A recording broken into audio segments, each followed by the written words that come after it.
stories are based on true events. Ako nga pala si Junia.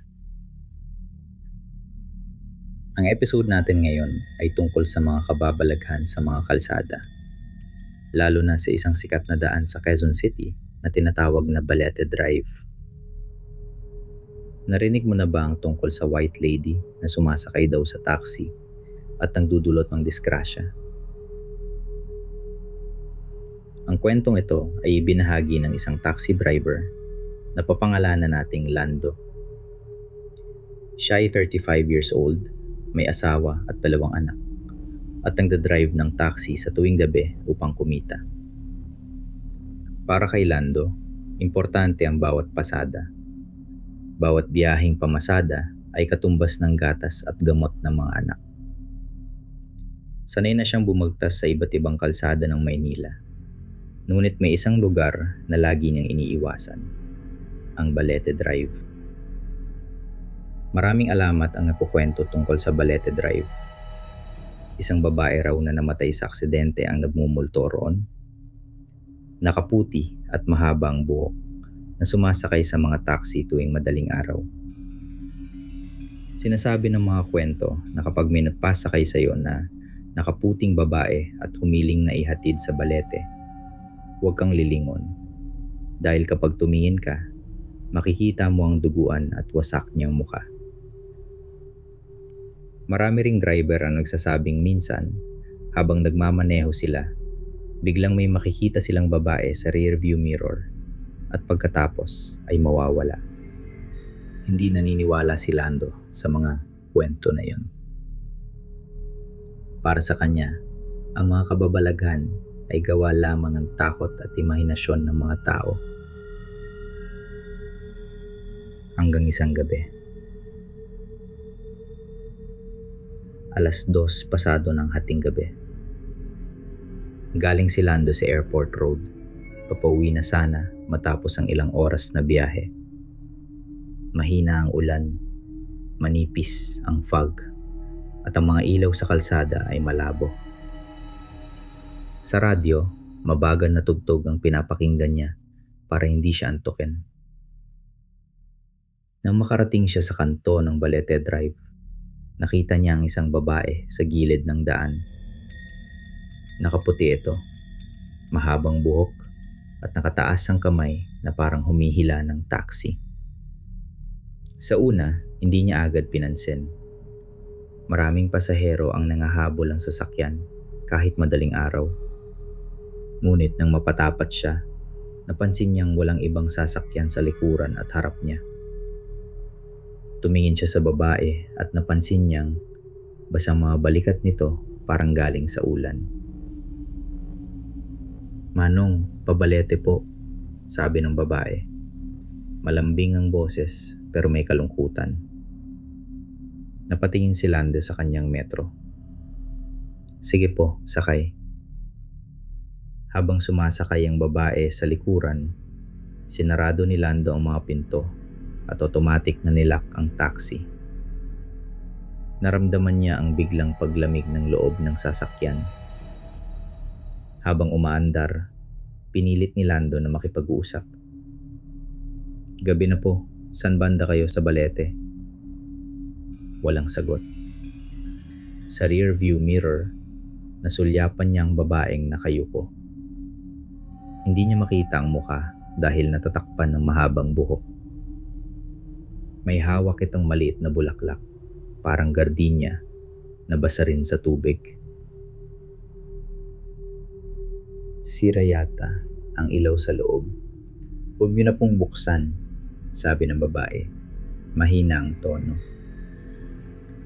Kumabog ang dibdib ni Lando. Hindi pa niya binabuksan ang ilaw, pero tila alam ng pasahero ang intensyon niya. Tumango na lang siya at pinagpatuloy ang pagmamaneho.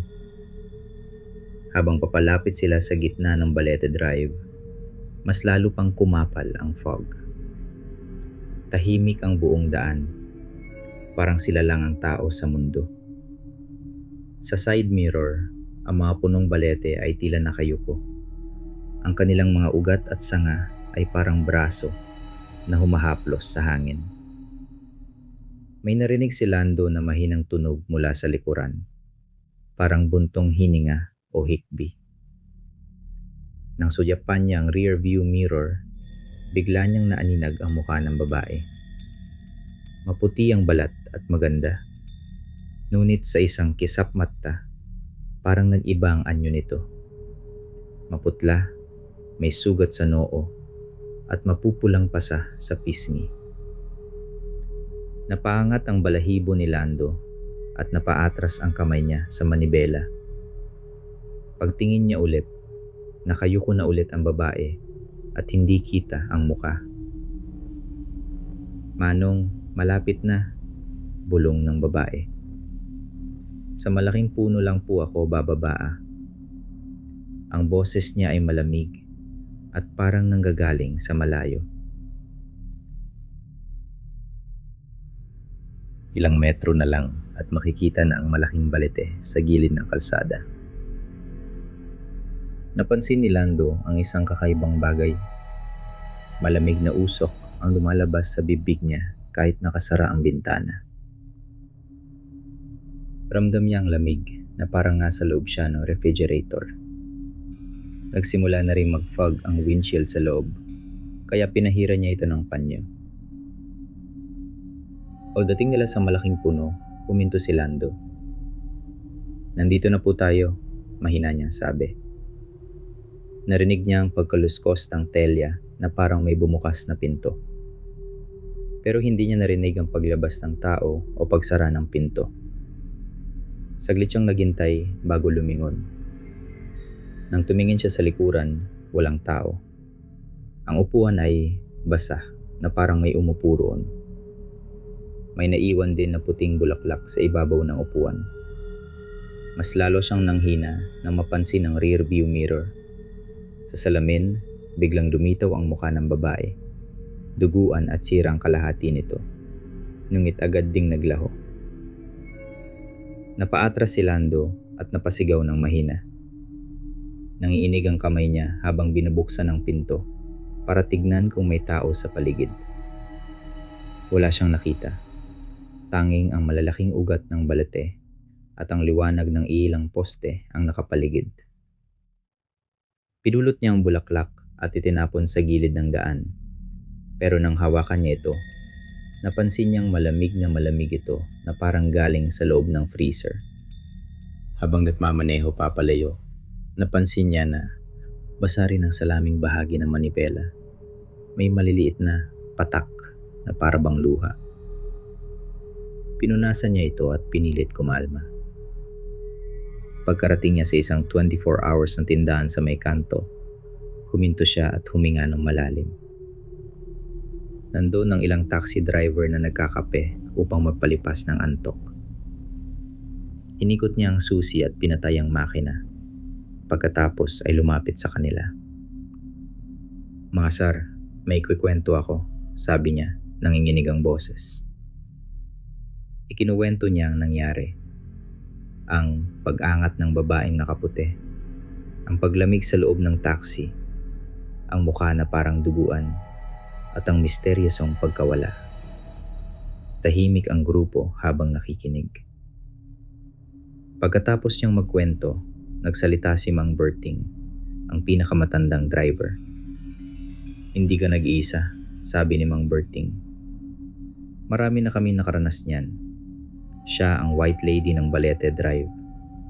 Aksidente raw siyang namatay dito noong dekada 50. Iba-ibang kwento, pero isa ang sinasabi. Sumasakay siya sa taxi para ipaalala sa mga driver na mag-ingat dahil siya mismo ay biktima ng pagmamaneho.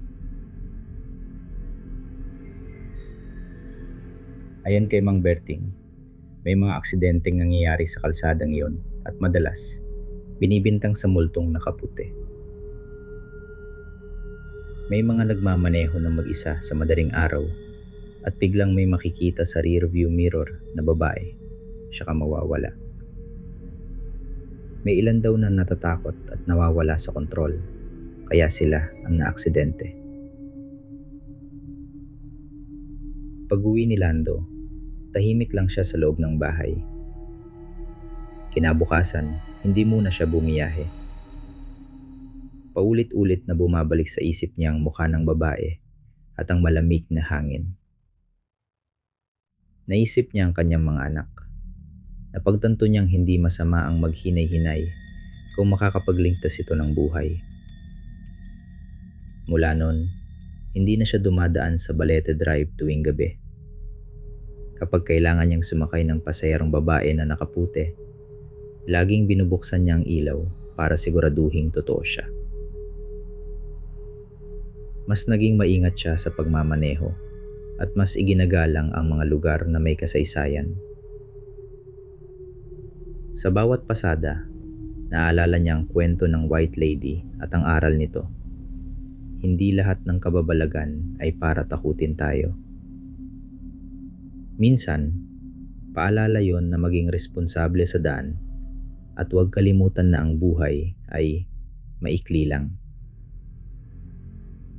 Magandang gabi.